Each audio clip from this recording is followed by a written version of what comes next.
लाखों हैं अगर छोटे छोटे पर जाएं।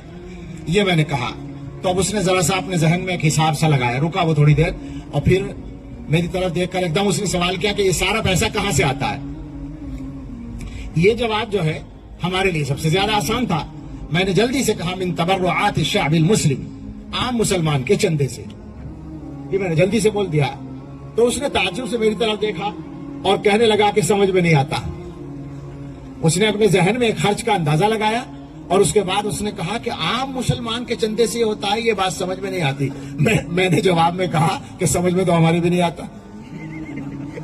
सच्ची बात है भाई, कोई अकल की बात है कि एक आदमी मेहनत से पैसा कमाए और मौलवी मोहसिन की जेब में डाल दे लाके कि तुम जैसे चाहे खर्च कर लो।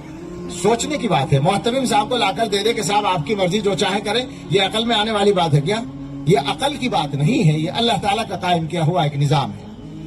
मैं कुछ अरसा पहले तक हमारे इलाके में मदरसों के जलसों में चंदा होता है ना, आपने भी देखा होगा।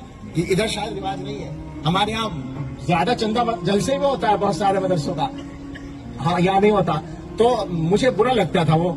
लेकिन आज के जमाने में मैं ये समझता हूँ कि वो भी ठीक है, मसलहत है। दुनिया देख लेती है कि मदरसों में पैसा कैसे आता है, कहाँ से आता है, किस तरह आता है। मदरसे हमारे खुली किताब है। अब आप जरा गौर करें, आपके लिए और हमारे लिए मदरसे की कीमत क्या है।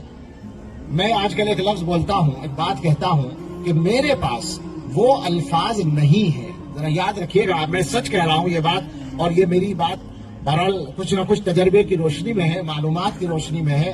दुनिया की जो थोड़ी बहुत मुझे मालूमात है, दुनिया के हालात की, दुनिया के रुख की जो अंदाजा है, जिस रुख पर दुनिया ले जाई जा रही है, और दुनिया की ताकतों के जो मंसूबे हैं, और मुसलमानों के अपने जो हालात हैं, उन सब की रोशनी में मैं ये बात कहता हूँ कि मेरे पास वो अल्फाज नहीं है कि मैं अपने मुसलमान भाइयों को मदरसे की कीमत समझा सकूं।